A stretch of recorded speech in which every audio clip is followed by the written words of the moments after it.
Hello everyone, welcome back to the channel. I'm Tom Worth Jr. and I wanted to talk about the whatever it is the Department of Justice is doing to erase January 6th from Americans' memories and from official documentation. You've heard the expression that history is written by the victors, and this is exactly what they're talking about, because when you're having people, when you don't have a lot of people that can read or write things, and you don't have much in the way of reading and writing materials, as was the case in times of old, you had official versions of things, and it wasn't necessarily the true version of things.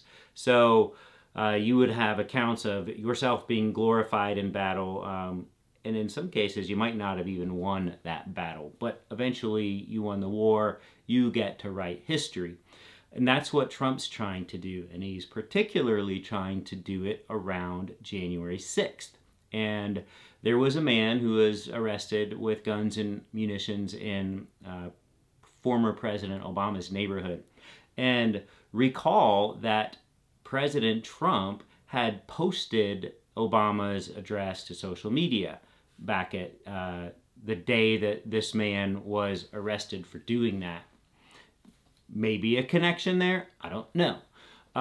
Anyway, this man was being sentenced, and two Department of Justice attorneys in their sentencing memos referred to this is from an AP story. The term that they used for the attackers of the Capitol were a, quote, mob of rioters. And these two attorneys then found themselves locked out of their government devices and put on administrative leave for doing this.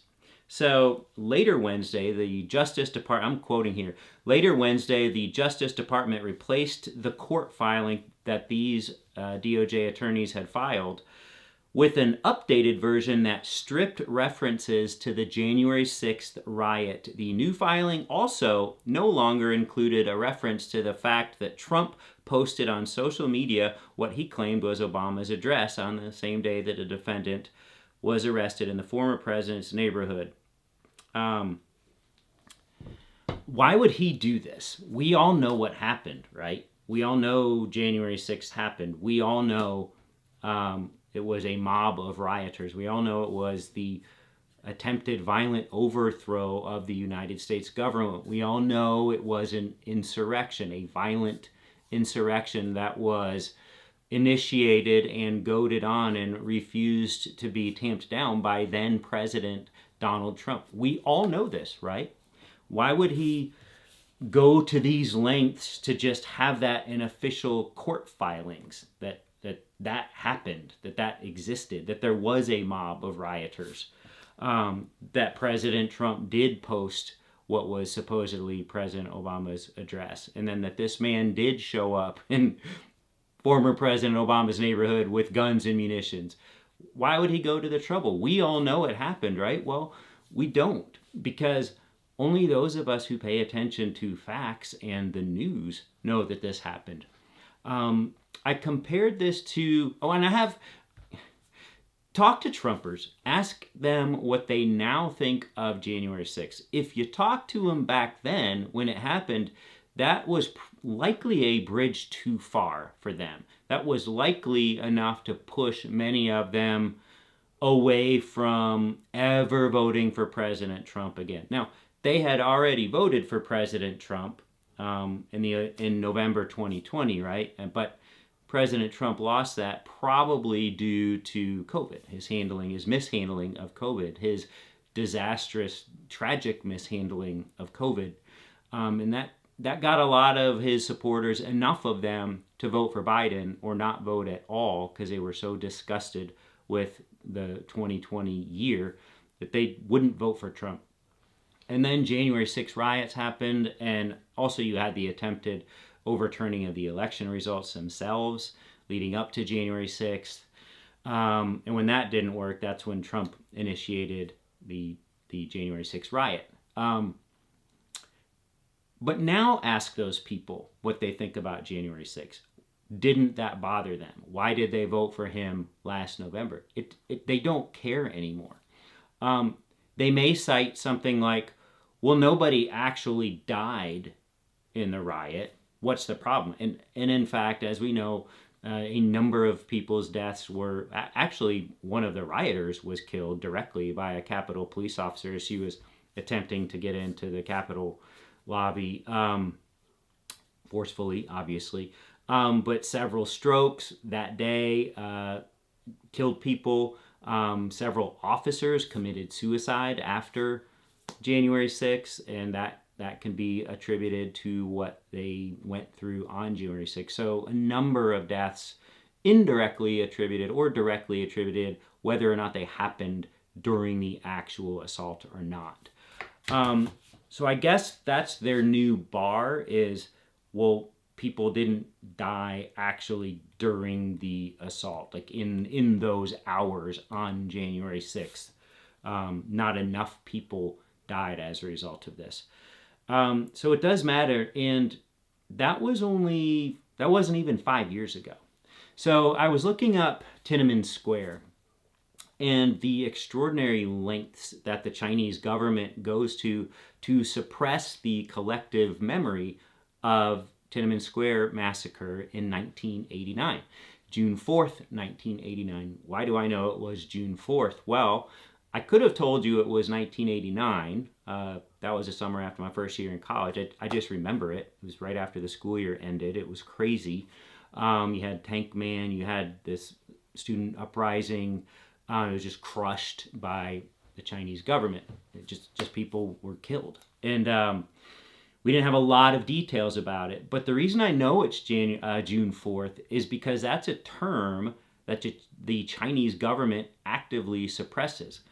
You're not allowed to mention June 4th. You're not allowed to mention 6/4 or 6489 because that's June 4th, 1989. You're not allowed to mention 8 times 8 because that equals 64, 6/4. People are rounded up and arrested either under house arrest or just forcibly detained in the days leading up to June 4th each year. Like known human rights activists or journalists who would be sympathetic to what happened on June 4th in 1989. Websites, YouTube, BBC, New York Times, you can't get to those at all in China. Things like using the candle emoji around June 4th, it's just not available to pick from. These are all things that I read about the tactics that the Chinese government uses to suppress Tiananmen Square remembrances. People born in China after 1989, many of them have no idea it even happened. They have no idea that anything happened on June 4th, 1989, from what I've read. It works. You can erase the collective memory of a society just by scrubbing any online mention of it, any official documentation. You can make it so it never happened. Now, people old enough to remember still remember, but people born after that with no references to it allowed, they don't know it ever happened. And that's what Trump's trying to accomplish. Now, good luck accomplishing that in the free world, which is why he's trying to make it not the free world. But it's kind of nutty that on Wednesday, 3 days ago, that his Justice Department, with Pam Bondi at the helm, is putting people on administrative leave and confiscating their government-issued electronic devices because they referred to a, quote, mob of rioters, and they mentioned that Trump posted something to social media the same day that this guy did the thing that Trump would intend him to do. That's where we are right now here on All Souls Day, November 1st, 2025. And that's where we are. They're trying their best, and when you control the Department of Justice and every department in the way that he has, where your only qualification is that you are a loyalist. I am certain that his interviews for these people that he picks for his cabinet are just, there's one question: will you lie for me no matter what? That's it. And if the answer is no, next, next, next. If the answer is yes, the interview's over, you've got the job. We do have to vet you, but we've already done that. We've already made sure that you're kind of dirty yourself, so if you do start to get out of line, we can hold this in front of you. It seems like that kind of thing is what his process is for his cabinet heads. There's nothing else to explain what is going on here.